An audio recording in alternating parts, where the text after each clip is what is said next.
وَمِنَ النَّاسِ مَن يَشْرِي نَفْسَهُ ابْتِغَاءَ مَرْضَاتِ اللَّهِ، اور لوگوں میں سے ایسے خوش نصیب لوگ بھی ہیں کہ جنہوں نے اپنی ساری کی ساری مرضی جو ہے، اپنے نفس کو بیچ دیا ہے، اپنی جان کو اللہ کی خوشنودی کی خاطر، اپنا سب کچھ اللہ کے لیے لٹا دیا ہے، جو سورۃ توبہ میں آئے گا کہ اللہ تعالیٰ نے مومنین کی جانیں اور ان کی مال ان کے بدلے میں ان کو جنت دے دی ہے۔ جانیں اور مال اللہ تعالیٰ کے لیے وہ خرچ کریں گے، اس کو اللہ تعالیٰ نے خرید لیا ہے جنت کے بدلے میں۔ تو وہ لوگ ہیں کہ جنہوں نے اپنی جان اپنے رب کے لیے، اپنے نفس کو کمیٹڈ کر دیا ہے اللہ تعالیٰ کی رضا کے حصول کے لیے۔ واللہ رؤوف بالعباد، اور بے شک اللہ تعالیٰ مہربان ہے اپنے بندوں پر۔ اب یہ کردار کہ اپنا اوڑھنا بچھونا اللہ تعالیٰ کی ذات کو بنا لیا جائے، یہ اللہ تعالیٰ کی ڈیمانڈ ہے اپنے بندے سے۔ آج بڑی سخت باتیں آئیں گی، اس سے اگلی بات بھی آ رہی ہے اسی کانٹیکسٹ میں۔ امام کائنات صلی اللہ علیہ وسلم کے بارے میں سورۃ الانعام کے اندر آیا ہے،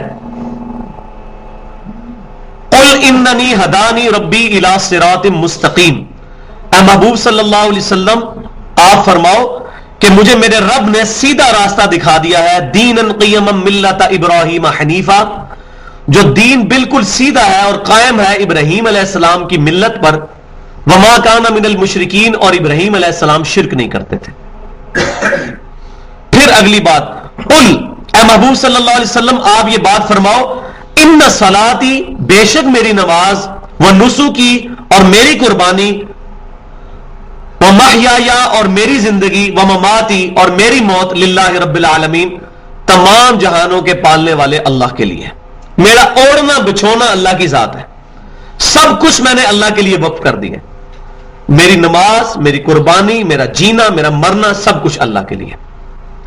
تو یہ لوگ ہیں وہ کہ جن پر اللہ تعالیٰ نہایت ہی مہربان ہے اپنے بندوں پر۔ اللہ واللہ رؤوف بالعباد، ایسے لوگوں پر جنہوں نے اپنی جانیں اپنے رب کی مرضی کے لیے دے دی ہیں۔ اسلام کا مطلب ہی یہی ہے، ٹو سبمٹ یور ول، اپنی رضا کسی کے حوالے کرنا، کس کے حوالے؟ اللہ کے۔ مسلم وہ ہوتا ہے جو اپنی رضا اپنے رب کے حوالے کر دیتا ہے، سر تسلیم خم کر دیتا ہے۔